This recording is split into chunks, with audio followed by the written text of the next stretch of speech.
नमस्कार दोस्तों, आपका हार्दिक स्वागत है मेरे YouTube चैनल जिसका नाम है GK1 एग्जाम। यहाँ आपके लिए कुछ महत्वपूर्ण प्रश्न और उत्तर दिए गए हैं जो आपके लिए सामान्य ज्ञान और प्रतियोगी परीक्षा में लाभदायक हो सकते हैं। तो चलिए दोस्तों शुरू करते हैं महत्वपूर्ण प्रश्न और उनके उत्तर। प्रश्न 1, हाल ही में किस भारतीय प्रबंधन संस्थान IIM ने इंडोनेशिया में अपना पहला विदेशी कैंपस ओवरसीज कैंपस खोलने की घोषणा की है? A. IIM Ahmedabad, B. IIM Bengaluru, C. IIM Calcutta, D. IIM Indore. Uttar B. IIM Bengaluru. स्पष्टीकरण, IIM बेंगलुरु ने वैश्विक स्तर पर भारतीय उच्च शिक्षा के विस्तार और एक्ट ईस्ट पॉलिसी के तहत इंडोनेशिया में अपना पहला अंतर्राष्ट्रीय कैंपस स्थापित करने का निर्णय लिया है।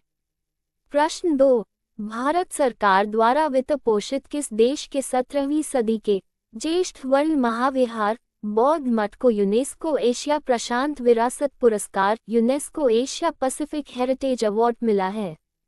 A. Sri Lanka, B. Bhutan, C. Nepal, D. Myanmar. Uttar C. Nepal. स्पष्टीकरण, नेपाल के ललितपुर में स्थित ऐतिहासिक बौद्ध मठ ज्येष्ठ वर्ण महाविहार के जीर्णोद्धार के लिए भारत ने 13.78 करोड़ नेपाली रुपये का अनुदान दिया था। भूकंप के बाद इसके सफल पुनर्निर्माण के लिए इसे ये प्रतिष्ठित पुरस्कार मिला है।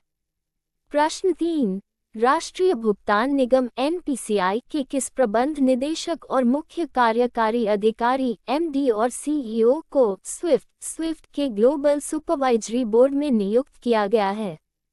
A. Dilip Asbe, B. Shaktikanta Das, C. Atanu Chakraborty, D. Nandan Nilekani. Uttar A. Dilip Asbe. स्पष्टीकरण, भारत के डिजिटल पेमेंट और OP इकोसिस्टम की वैश्विक सफलता को देखते हुए NPCI के चीफ दिलीप असबे को वित्तीय संदेश network Swift society for world wide interbank financial telecommunication के वैश्विक बोर्ड में शामिल किया गया है। प्रश्न 4, केंद्रीय कृषि मंत्री शिवराज सिंह चौहान ने हाल ही में 20 लाख छोटे किसानों और 20,000 कृषि उद्यमियों को बढ़ावा देने के लिए दिल्ली में किस पहल की शुरुआत की है? A. कृषक विकास योजना, B. प्रगति पहल, C. सफल किसान योजना, D. हरित भूमि अभियान। उत्तर B. प्रगति पहल। स्पष्टीकरण, प्रगति का पूरा नाम promoting regenerative agriculture through agri entrepreneurship initiative है। इसका उद्देश्य भारत के 8 राज्यों जैसे मध्य प्रदेश, बिहार, यूपी आदि में टिकाऊ और जलवायु अनुकूल खेती को बढ़ावा देना है। प्रश्न 5, जुलाई 2026 में जारी अंतर्राष्ट्रीय मुद्रा कोष IMF के वर्ल्ड इकोनॉमिक आउटलुक अपडेट के अनुसार वित्तीय वर्ष 2026-27 FY27 में भारत की अर्थव्यवस्था की विकास दर GDP ग्रोथ कितने प्रतिशत रहने का अनुमान लगाया गया है?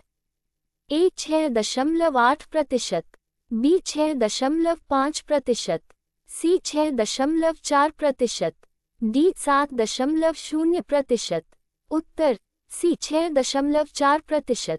स्पष्टीकरण, IMF ने जुलाई 2026 के अपने update global economy in cross currents of war and technology में भारत की FY27 की विकास दर का अनुमान 6.5% से मामूली घटाकर 6.4% किया है, जबकि अगले वर्ष FY28 के लिए इसे बढ़ाकर 6.7% रहने का अनुमान जताया है।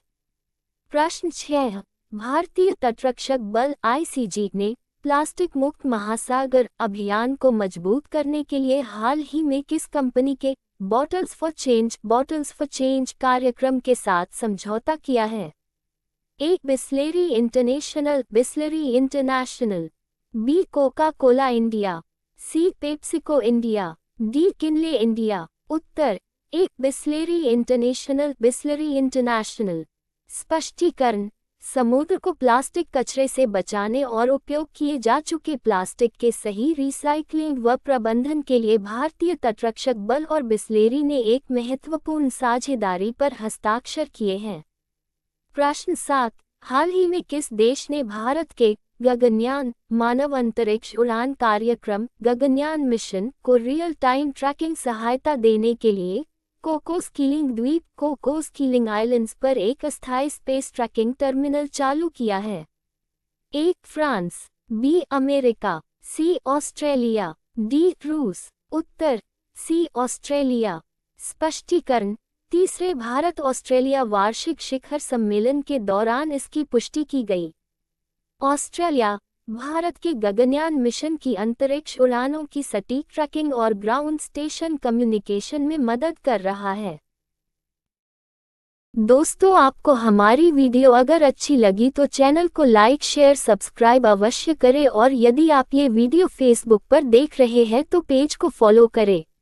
धन्यवाद।